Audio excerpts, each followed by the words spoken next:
путешествовал по Крыму, когда зашел в Тау-Бодрах, да, сегодня как называется? Скалистый. Он беседовал с людьми, которых не понимал. Татарами, которых не понимал. В Бахчисарае он был, всех понимает. На севере, в юге, везде он ходит, вроде как понимает, только есть. А Тау-Бодрах не понимает. Теперь, вот вопрос. Если Тау-Бодрах в то время, в 1666 году, был какой-то этнос, речь которого Илья Челеби не понимал. А сегодня это крымские татары, очень даже понятно все, да? То есть был момент, вот этот переходящий момент Илья Челеби застал, когда они еще не перешли, не стали крымскими татарами. Вот когда мы говорим о Херсонесском театре, тоже, вот в Москве я выступал, там меня спрашивают, а почему вы называете такие очень древние вещи и связываете эти с крымскими татарами? Театр, вот этот амфитеатр, 3200 мест, середина 3 века до нашей эры. Я говорю, если вы найдете мне факт о том, что некогда какой-то корабль приплыл к Ахтияру и загрузил этих людей, которые там проживали, и увез. Это место опустело, и это к нам не имеет отношения. Но такого факта вы мне не приведете. Не было такого в природе, чтобы так вот зачистить территорию от людей. Эти люди сегодня мы, да, через какие-то там тысячи лет, да, поколения, в конце концов, этнически, естественно, там передавались. Генетическая преемственность. Да, генетическая. Но отсутствует культурная преемственность. Просто большое было. Не. А вот сейчас я добавляю интересную вещь. В Кракове, это несколько лет назад, в музее, я нахожу один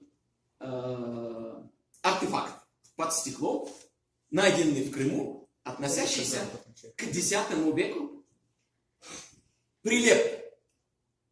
И там описывает, что актеры, которые были в Крыму, вот выступали на театральных площадках, когда они умирали, делали из грязи этот прилеп, как это было? Слепок. И вот этот слепок хоронили вместе с ним. И эти слепки находятся. Один из них вот в Кракове в музее. Теперь одно дело Херсонес, да, 3 век до нашей эры, амфитеатр, и 10 век нашей эры уже. И потом уже идет театр теней, там ханский театр и так далее. То есть вот эти, то, что сегодня еще не найдены, но во всяком случае уже есть промежуточные какие-то артефакты, которые говорят, что эта традиция жила, да, и есть факт этого, что эта традиция жила.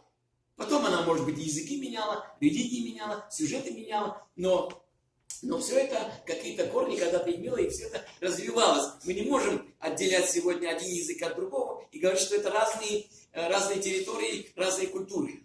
Это одна культура, эволюционизирующая культура. Вот так мы можем это воспринимать. Сейчас я добавлю, перейду к своему докладу, если можно. Я еще тоже два слова скажу просто по этому поводу. Ну, все знают, кто такая Леся Украинка. А кто ее муж? Никто не знает. Многие не знают. Это Клементий Квитка. Это выдающиеся... Кстати, они вместе с Лесей записывали народные песни на фоновках Думы. Вот. Он записал ноты, как она пела.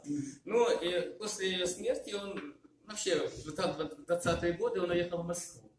И он считается основателем советской музыкальной фольклористики. И сегодня в Московской консерватории есть кабинет имени Клементия Квитки, мужа Леси Украинки. А в Америке